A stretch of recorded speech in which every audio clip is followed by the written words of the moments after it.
Okay, Joe, this is a pre-production meeting. Listen, I know that impossible shot was terrible, horrible.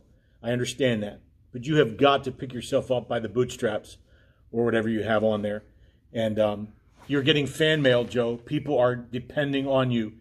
This letter you got yesterday, literally fan mail. You are very handsome and have a nicely shaped head. Joe, people need you to focus. You have got to step up your game. And I'm not talking about 100%. I want 110% from here on out. That's what I'm asking for. That's what we need. Listen, there is no I in team. You got that? You need to focus on that. Hey, back to me. Hey, it's not the size of the dog in the fight, Joe. It is the size of the fight in the dog. You got it? You've got to focus on that. Listen, we are here to win one for the Gipper. I don't know who the Gipper is, but we got to win one for him. You have to think about that. You need to focus on that. Listen, offense, hey, offense sells tickets, Joe. Defense wins championships. Think about that while you're focusing on these shots. Listen, it's time to step up to the plate, Joe. Step up to the plate. The ball is in your court. You got it? The ball is in your court. We are here to play one game at a time. We need to play 60 minutes of good football, Joe. 60 minutes of good football. We have a long way to go. We're not where we need to be yet, but we're getting closer. We're getting closer.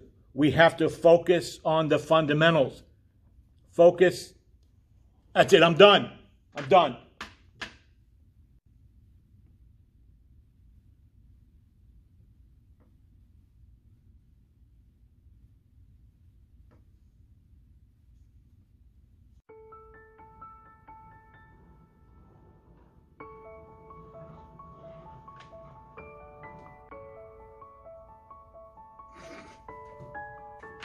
All right, you guys, come on. Come on now. 6 inches. Yeah, 6 inches, 6 feet. Keep your distance.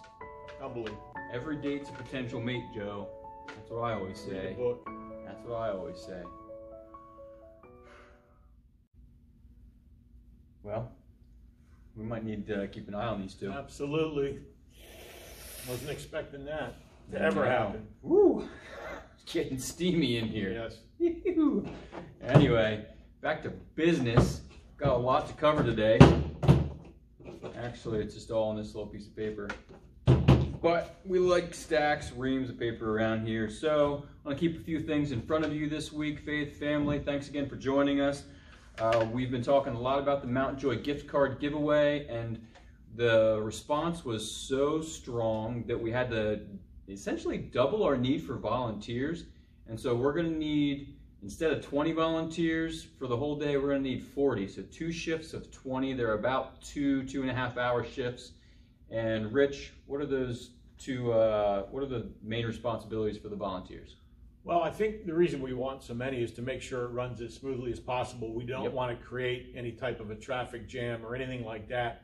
You know, with this many gift cards, the potential of hundreds of cars coming in and out. 400. We don't want to have any log jams in the process. So some of the people will be managing the tables, the actual giving of the cards, keeping track of the cards itself. Some will be running. We're giving everybody a sheet of paper with the potential of what cards they may be getting, so they can fill that out. We'll collect them, perhaps back to the table, so we make it as smooth as possible. Yeah. But most people are going to be directing traffic and kind of creating just a nice atmosphere and experience for the people. We want to have plenty of people directing, so there's no question. We want to be a good testimony through the whole process. So I think smiling faces, the more people, the better, so there's no question about the flow of traffic and so forth. Think Chick-fil-A. Yes. You've been through Chick-fil-A's drive-through? A couple times. Yeah, recently. They pump people, like, the product out, and so it's impressive with how many hundreds of cars go through there, and they just keep churning them out. And it's our pleasure. It is our pleasure to serve you. And so, yeah, we're just looking for a lot of help. It's not going to be rocket science. It's going to be gift card science. So Wasn't that funny?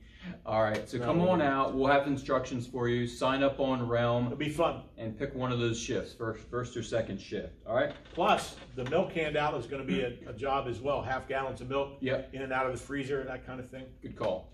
All right. Also, just reminding you, Sunday services now. We are live streaming on YouTube, so to access that, just hop on our YouTube channel Sunday morning at 10:15. And we're going to continue to, press forward there and try and make that a better experience, smoother and simpler for you. And if you can't hop, you can just navigate your way through. Yeah, just click.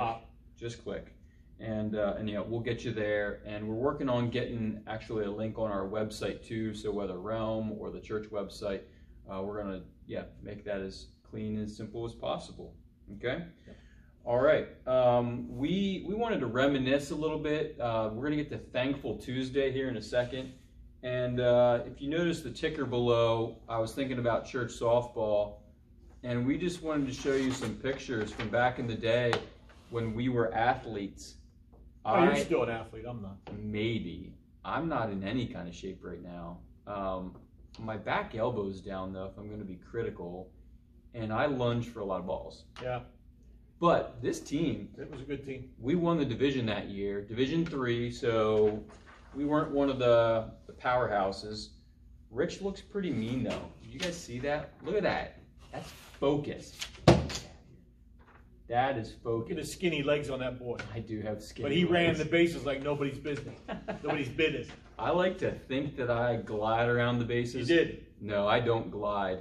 Austin Benner glides. You want to watch someone run who's just, they're smooth? Andy Mumper, too, is my hero. We had some athletes. All that just to say. Anyway, okay. It's Thankful Tuesday. I want to challenge you guys to be thankful, too. Go around your kitchen table, your dining room table, and say what you're thankful for with, call a friend up and tell them what you're thankful for. So, Rich, what are you thankful for? Family and families. I love getting to know families. I love getting to know members of the families, seeing how family dynamics surface. I just love that aspect of my job. I was on the phone last night with a friend of mine, Emma, and we started talking about our families. And Emma is one of 6 children. She has 5 sisters. I'm one of 6 children. I had 5 brothers, so we talked a little bit about that. And in talking with her and just reminiscing about family life, the jobs that we are part of, the fact that where we fall into the family order, it just made me thankful for my family, my dear parents, raising 6 boys, and just loving that aspect of family life, and talking with Emma, reminding me how much joy there is in family. And as you mentioned, Jonathan, before, to think of this season as a beneficial time and make it count.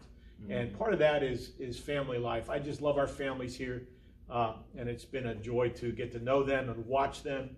And I know you as well love to see families together. We love to see the kids running around this place, and I just enjoy families. I'm very thankful for family life. Yep. And to balance that too, if you don't come from a large family, I think what's neat is the faith family around here. So whether you're an only child or whether you don't have a large family like that, right, there's so much to be said for the relationships that go deeper than blood. That's right. So yeah, it goes beyond just DNA. Anyway, I'm thankful for chocolate chip cookies and ice cream. My wife bakes just a lot of really good stuff.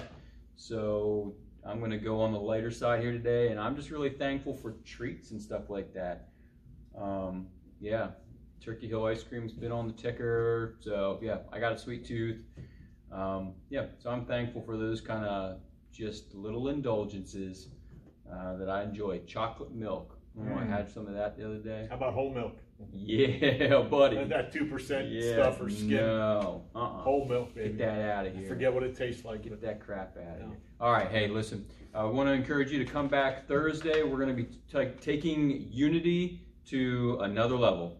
Part 2, actually, and just talking about practically, what does that look like? Some practical ideas, some suggestions, mindsets to have during this season about what it's going to look like for this faith family to be unified and how we can go about just being on different sides of the spectrum. Okay, so yeah, thanks for joining us. Love and miss you guys, and don't waste this season. Okay. Oh, you can't see it because of the bush. See ya. I'm gonna go water this thing.